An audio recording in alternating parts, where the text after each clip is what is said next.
और हिरण्याकश्यप को पकड़कर बीच देहली पर अपनी जंघाओं में लिटा लिया और भगवान बोले तू अपने वरदान पूरे कर,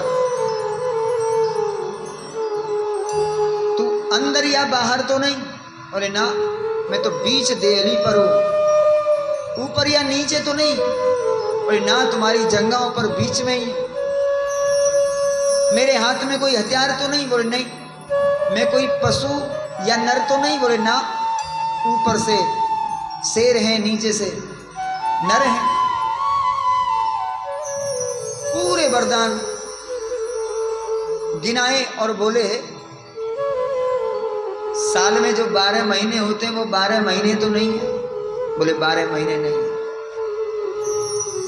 ये 13वां महीना तो अब के ही बन के तैयार हुआ। और पूरे वरदान पूर्ण करके भगवान ने अपने नाखूनों से उसको फाड़ दिया और आंत निकाली और गले में डाली। हिरण्याकश्यप को मारने के बाद भी इनकी गुस्सा शांत नहीं हुआ। एक एक करके देवताओं ने स्तुति गाई, शांत करने का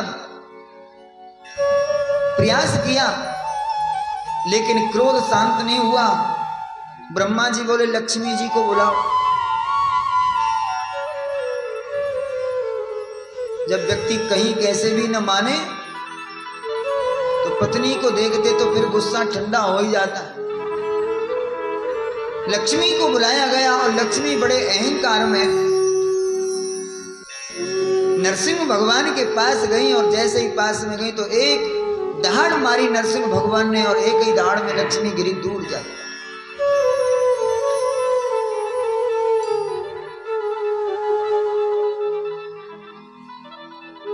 अंत में प्रहलाद को बुलाया और प्रहलाद ने बड़ी सुंदर स्तुति गाई। सत्यम विधातुम निज वृत्यभासितम व्याप्तिं च भूतेष्वखिलोऽसु चात्मनः अदृश्यतात्यद्भुतरूपमुद्रहम् सत्त्वमेनं परितोपपश्य। बड़ी सुंदर स्तुति गाई। भगवान बोले तुम हमसे कुछ मांगो, हम कुछ देंगे। बोले हमको कुछ नहीं चाहिए, बस आपने कृपा कर दी यही सब कुछ है और हमें कुछ नहीं चाहिए। बोले देखो तुम्हें कुछ नहीं चाहिए लेकिन हमें कुछ देना है, हमारे लिए तुम कुछ मांगो। अच्छा, बोले हाँ मांगना पड़ेगा। बोले हाँ, तो हमें यही चाहिए प्रभु कि कभी हमारे मन में मांगने की इच्छा ही पैदा ना हो, ऐसी कृपा कर दो, यही वरदान आशीर्वाद, यही वरदान दे। भगवान बोले तुम निश्चिंत होकर ये राज्य करो और आज से तुम्हारी रक्षा मैं करूंगा। तुम्हारे कुल में जन्मे किसी भी दैत्य का वध मैं आज के बाद नहीं करूंगा, ये वचन दिया भगवान ने। प्रहलाद बोले एक बात कहूं? बोले बोलो। बोले आपने हमारे कुल के दैत्यों को न मारने का वचन तो दे दिया और मेरे पिता को मारा, सो क्या चाहते हैं आप?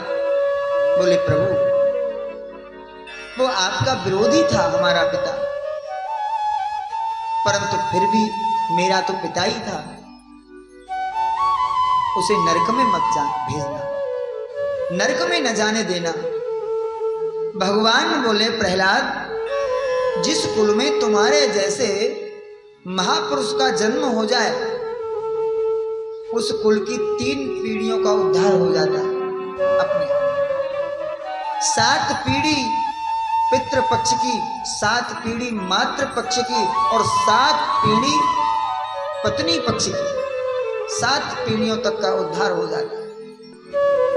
आप निश्चिंत होकर निर्विघ्न होकर ये राज्य करो, आनंद करो और भगवान अंतर ध्यान